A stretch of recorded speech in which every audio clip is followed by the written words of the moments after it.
are deeply concerned about age-appropriate content that is being shared. Based for adults, you will get suspended. Yes, let's get there. However, this is being shared with children in elementary school. Yes. What the hell? I know. This is absolutely insane. Insane.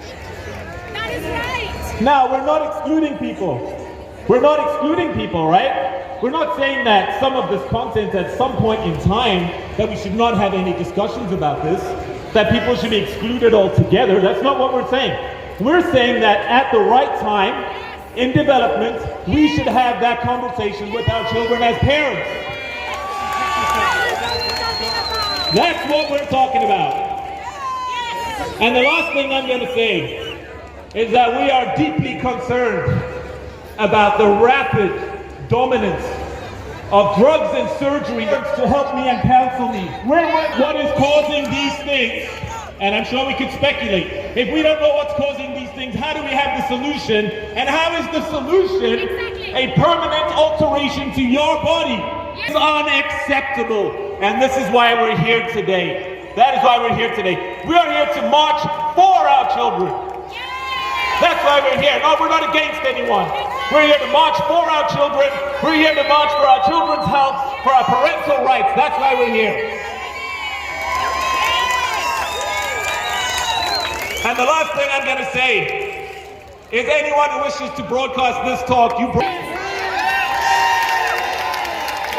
we are not here against any people. We are here against the school policy to introduce the... If some entities are paying people to come here and to raise signs with degrading language, Christianity is protecting our children and all beliefs. Express yourself, be yourself, and we want our children to be who they are, to be comfortable in their own body, to be... Our children need to be in peace.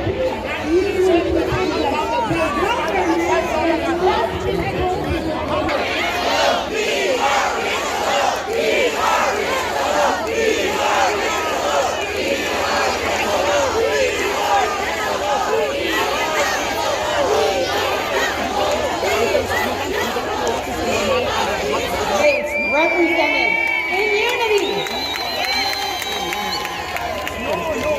My name is Whitney. I'm here. I want to share with you my reason for being here, because each of us have our own reason, right?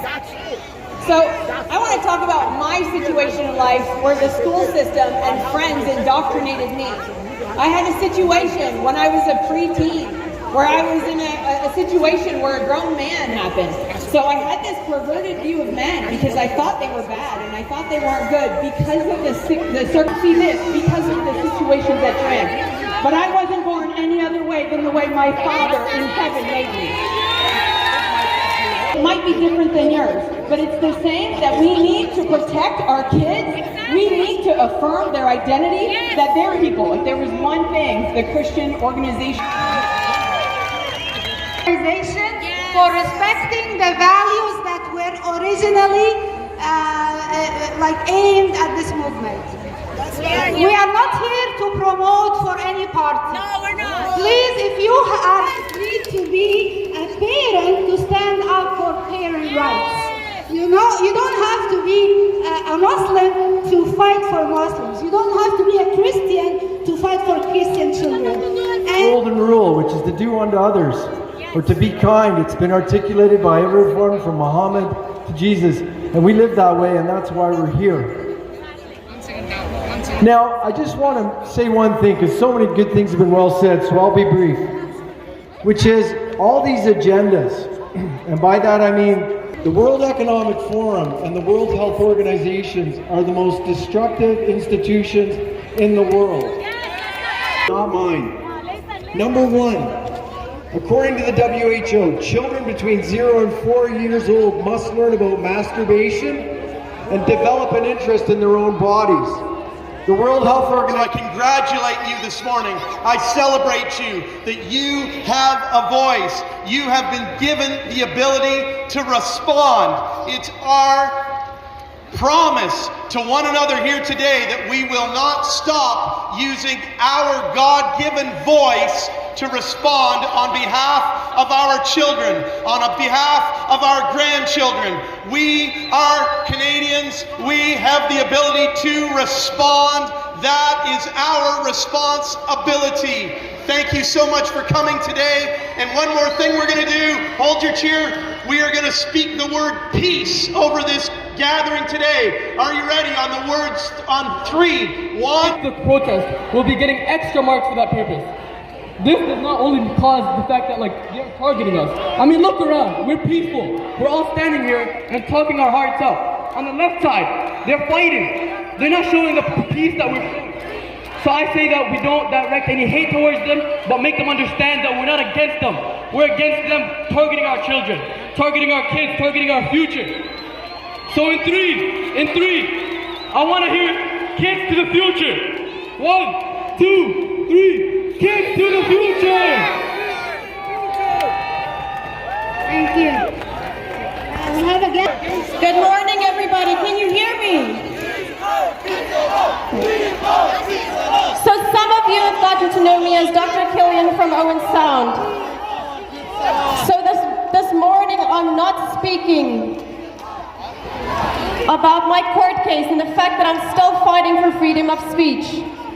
As a Canadian citizen, we're still fighting for the right to privacy.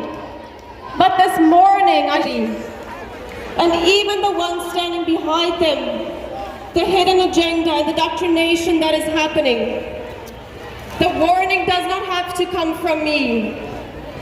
I serve a very loving and just God that shows love and respect and acceptance.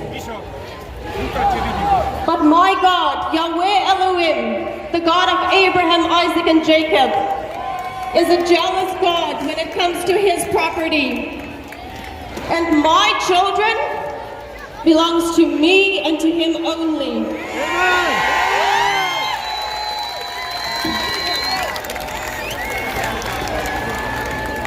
There is one. Leave our kids alone! Leave our kids alone! Leave our kids alone! Leave our kids alone! Leave our kids alone! Leave our kids alone! Our children are the future!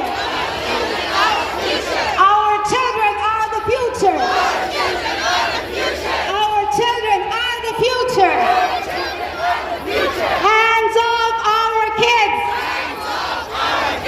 Hands off our kids! Hands off our kids! Hands off our kids! Hands off our kids! Hands off our kids! Hands off our kids! Hands off our kids! Only between the doctor and the parent are the people who can make that decision. And I implore the government to stop letting people who are not doctors and who are not the parent, they are being allowed to have control over such things. We ask for the... So we just politely, but also strongly ask, let things go back to normal in our country. Doctors and parents must be allowed to work together for the health of the young ones, whether to get a blood transfusion or not, whether to have an operation or not, whether to have their body parts changed or not. That should be the decision of doctors and parents, not bureaucrats. So thank you, everyone. I respect everyone. Can challenge the school boards. And believe it or not, they are still pushing this shot on pregnant women, even though the miscarriages and stillbirths are through the roof. So we've been working with Canadian COVID Care Alliance on a campaign to educate doctors. We're trying to educate the doctors and to warn pregnant women to stay away from this shot. You can get all that information on our website. We also have a free mental health program. Make sure you go there and check out the Same Here scale. Have you ever had a conversation with your child when they come home from school? How was school today? Good. Anything happen? No. Check out the Same Here scale. We all know who C.O. Fleury is. His partner the theory is that not 1 in 5 suffer from mental health issues.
Lots of cards that you can hand out. It's been very successful. A pretty pink card. Walk up to a parent and say, here's some information for parents. We're Canadians, we're polite, we take it. Thank you very much for being here. Thank you so much, sir. Mama Mayor, please.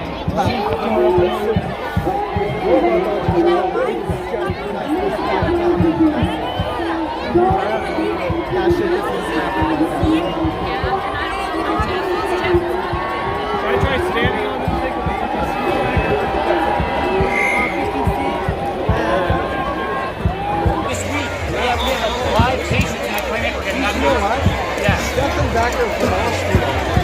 He's in here at the end of the month. And he's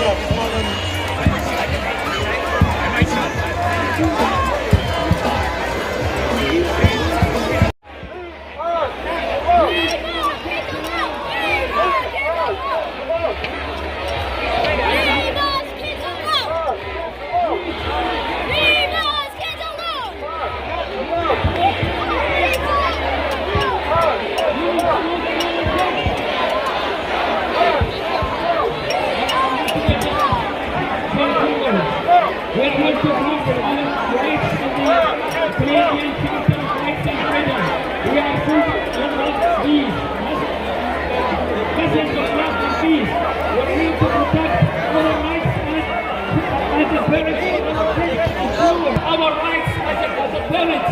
And I'll just talk about the contradictions happening at school.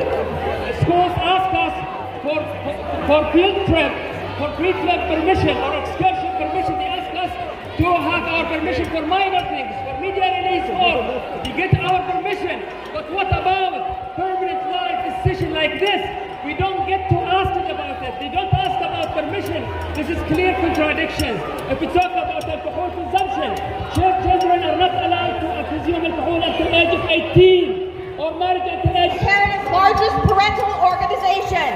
It's called PAFE. P-A-F-E. Those letters stand for parents as first educators.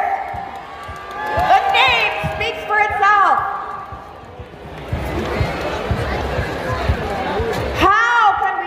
Children of this country from the gender ideologues and other left-wing ideologues, those government officials who think they are the rightful educators of our children. How do we fix this mess? The total disaster that currently afflicts Canadian schools. Seeing that we are here today in front of the Ontario Legislature, I'm going to focus on the Ontario dimension of this problem.